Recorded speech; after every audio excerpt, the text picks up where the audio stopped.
Welcome to spot in junction. ನಮ್ಮ ಚಾನಲ್ಗೆ ಹೊಸಬ್ರಾದ್ರೆ please subscribe ಮಾಡಿ. ಇವತ್ತು ದೃಶ್ಯಂ 3 ಮೂವಿ ಬಗ್ಗೆ ಮಾತಾಡೋಣ.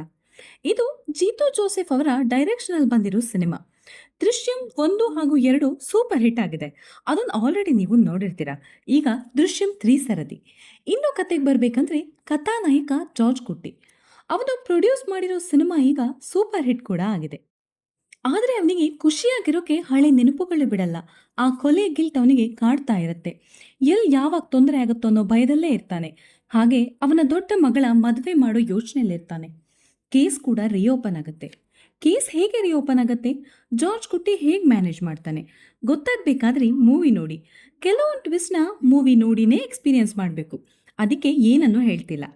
ಮೂವಿ ಸ್ಟಾರ್ಟಿಂಗ್ ಅಲ್ಲಿ ಕಾಮಾಗಿ ನಿಧಾನವಾಗಿ ಹೋದ್ರು, ಇಂಟರ್ವಲ್ ಅಲ್ಲಿ ಸಕ್ಕ ಟ್ವಿಸ್ಟ್ ಕೊಟ್ಟಿದ್ದಾರೆ. ಸೆಕೆಂಡ್ ಹಾಫ್ ತುಂಬಾನೇ ಚೆನ್ನಾಗಿದೆ. ಕೇಸ್ ರಿಓಪನ್ ಆಗಿದ್ದು ಜಾರ್ಜ್ ಕುಟ್ಟಿ ಮಗಳಿಗೆ ಶಿಕ್ಷೆ ಕೊಡಬೇಕನ್ನೋ ಉದ್ದೇಶದಿಂದ.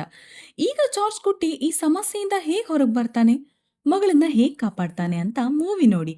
ಎಂಡಿಂಗ್ ಕೂಡ ಶಾಕಿಂಗ್ ಆಗಿದೆ. ಜೀತು ಜೋಸೆಫ್ ಅವರ ರೈಟಿಂಗ್ ಅಂತೂ ನೆಕ್ಸ್ಟ್ ಲೆವೆಲ್. ಮೋಹನ್ ಲಾಲ್ ಅವರ ಅಭಿನಯ, ಅಮೇಸಿಂಗ್ ಟ್ವಿಸ್ಟ್ ಹಾಗೂ ಸಿನಿಮಾದಲ್ಲಿ ತೋರಿಸಿರೋ ಎಮೋಷನ್ಸ್, ಇದು ಈ ಸಿನಿಮಾದ ಪಾಸಿಟಿವ್ ಪಾಯಿಂಟ್ಸ್ ಅಂತಾನೆ ಹೇಳ್ಬೋದು. ಇನ್ನು ನೆಗೆಟಿವ್ ಅಂದರೆ ಫಸ್ಟ್ ಹಾಫ್ ಸ್ವಲ್ಪ ಸ್ಲೋ ಅನ್ಸುತ್ತೆ. ಇದು ಈ ಸಿನಿಮಾದ ಬಗ್ಗೆ ನನ್ನ ಒಪಿನಿಯನ್. ದೃಶ್ಯಂ ಫ್ಯಾನ್ಸ್ಗೆ ಮಸ್ಟ್ ವಾಚ್ ಅಂತಾನೆ ಹೇಳ್ಬೋದು. ಸಿನಿಮಾ ಚೆನ್ನಾಗಿದೆ, ನೋಡಿ ಹೇಗಿದೆ ಅಂತ ಕಮೆಂಟ್ ಮಾಡಿ. ಹಾಗೆ ಲೈಕ್ ಆ್ಯಂಡ್ ಶೇರ್ ಮಾಡೋದನ್ನ ಮರಿಬೇಡಿ. Thank you.